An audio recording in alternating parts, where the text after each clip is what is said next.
Assalamualaikum warahmatullahi wabarakatuh.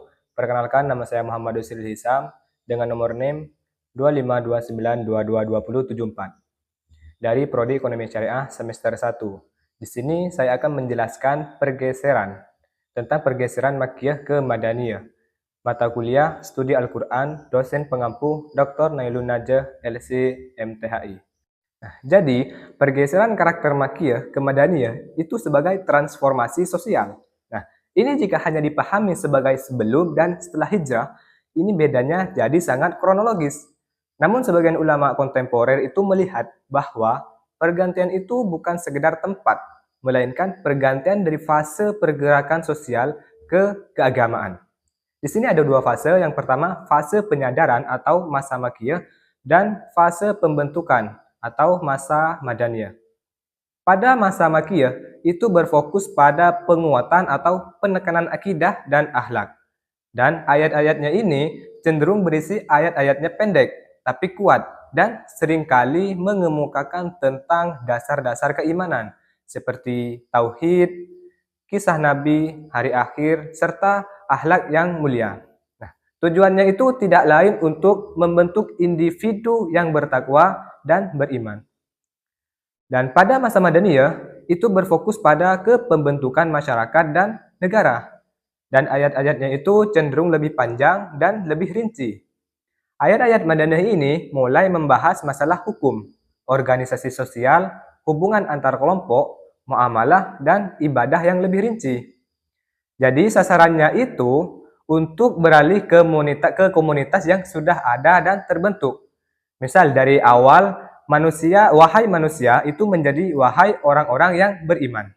Ini mengarahkan mereka untuk membangun peradaban yang adil dan beradab.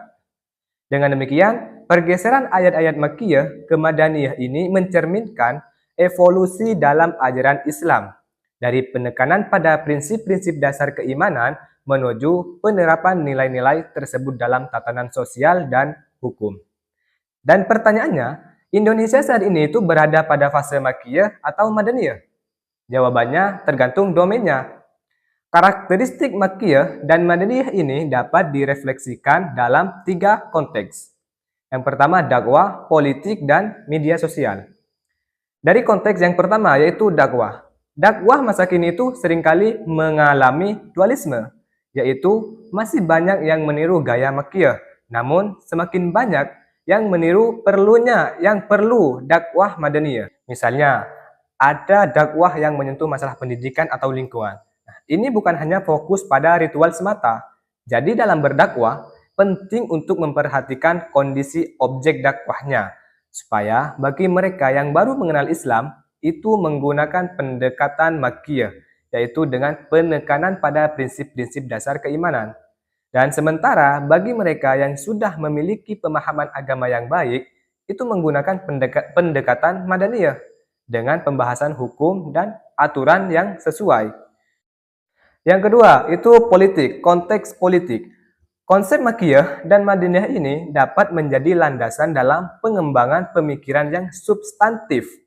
Jadi, maksudnya, nilai-nilai moral dan etika yang terkandung dalam ayat-ayat Makkiyah itu bersifat tetap, sedangkan aturan yang berkaitan dengan sosial dan politik dalam ayat Madaniyah itu bersifat dinamis dan dapat berubah sesuai dengan konteks ruang dan waktunya.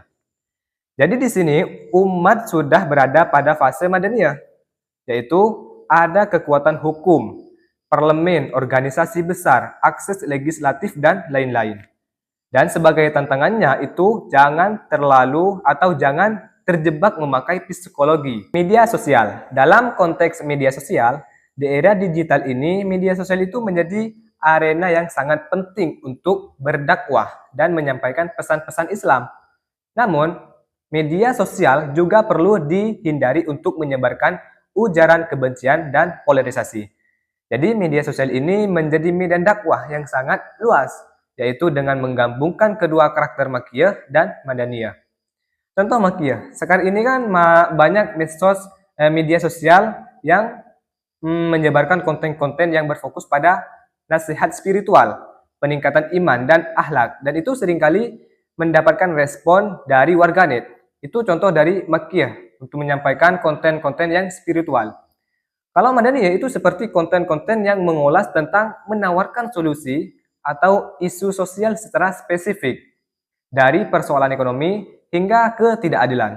Nah, sosial ini namun ini juga berisiko menimbulkan polarisasi dengan perdebatan yang tak berkesudahan. Jadi dalam menggunakan media sosial, umat Islam itu perlu mencontoh dalam berdakwah secara bijaksana dan sopan santun. Namun, perlu hindari juga penggunaan media sosial untuk menyebarkan fitnah dan berita bohong. Jadi itu penjelasan dari saya tentang pergeseran Makkiyah ke Madaniyah. Dan semoga bermanfaat bagi kita semua. Wassalamualaikum warahmatullahi wabarakatuh. Muhkam mutasyabih. Di sini saya akan mengambil satu contoh ayat mutasyabih, yaitu yadullahi fawqa aydihim, yang artinya tangan Allah di atas tangan mereka. Dalam surah Al-Fat ayat 10 merupakan salah satu contoh ayat mutasyabih yang sering dibahas dalam ilmu kalam dan tafsir. Frasa ini secara lahirlah menggambarkan Allah memiliki tangan, namun pemaknaan literal ini menimbulkan persoalan teologis karena berpotensi menyerupakan Allah dengan makhluknya.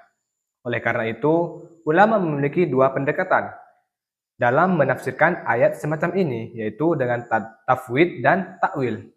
Pendekatan tafwid adalah sikap menyerahkan sepenuhnya makna ayat hakikinya kepada Allah tanpa menafsirkan sebagaimana bentuk atau maksud spesifik dari ayat tersebut. Ulama yang berpandangan tafwid memahami bahwa ketika Allah berfirman tentang tangannya, yaitu ayat yang mempunyai arti tangannya, manusia hanya wajib beriman bahwa Allah memiliki sifat sebagaimana disebut dalam Al-Quran, tanpa mengaitkannya dengan bentuk fisik atau menyerupakan dengan tangan manusia. Dalam pandangan ini, akal manusia itu dianggap terbatas untuk menembus hakikat zat dan sifat Allah.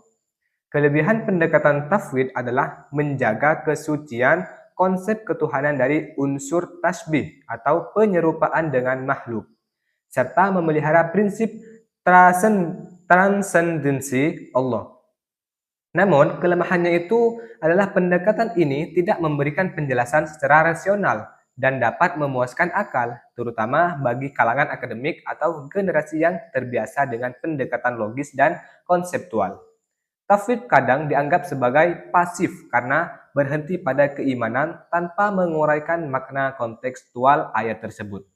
Namun sebaliknya, pada pendekatan takwil berupaya memahami ayat mutasyabih secara rasional dan kontekstual dengan menakwili makna lahirnya dalam konteks ayat.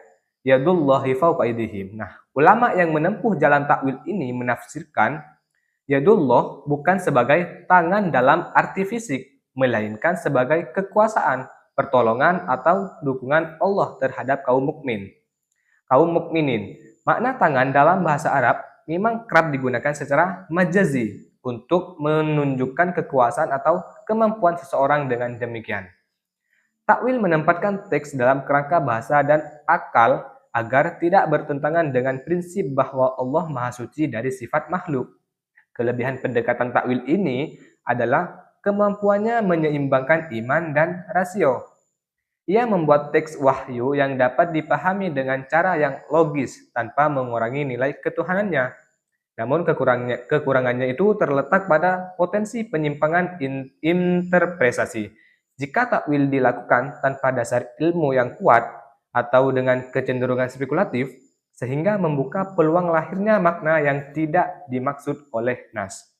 Dalam menyikapi perbedaan antara kedua pendekatan ini, sikap yang bijak adalah bersikap inklusif dan kritis. Keduanya memiliki fungsi dan konteks yang berbeda dalam perkembangan ilmu. Dalam perkembangan keilmuan Islam, tafwid lebih menekankan aspek spiritual dan ketundukan, sedangkan takwil menonjolkan aspek intelektual dan rasionalitas. Dalam konteks akademik, keduanya ini tidak perlu dipertentangkan secara mutlak. Tafwid dapat dijadikan dasar keimanan bahwa hakikat sifat Allah melampaui nalar manusia. Sementara takwil dapat digunakan sebagai sarana penjelasan rasional untuk membantu umat memahami teks-teks mutasyabih secara kontekstual.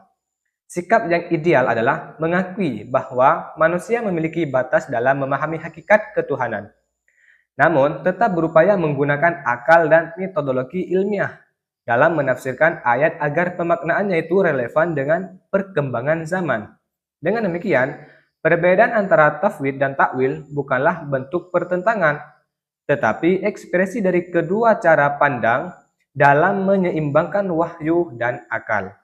Pendekatan seperti ini menunjukkan kematangan berpikir teologis, tunduk pada teks tetapi tetap membuka ruang bagi rasionalitas yang bertanggung jawab.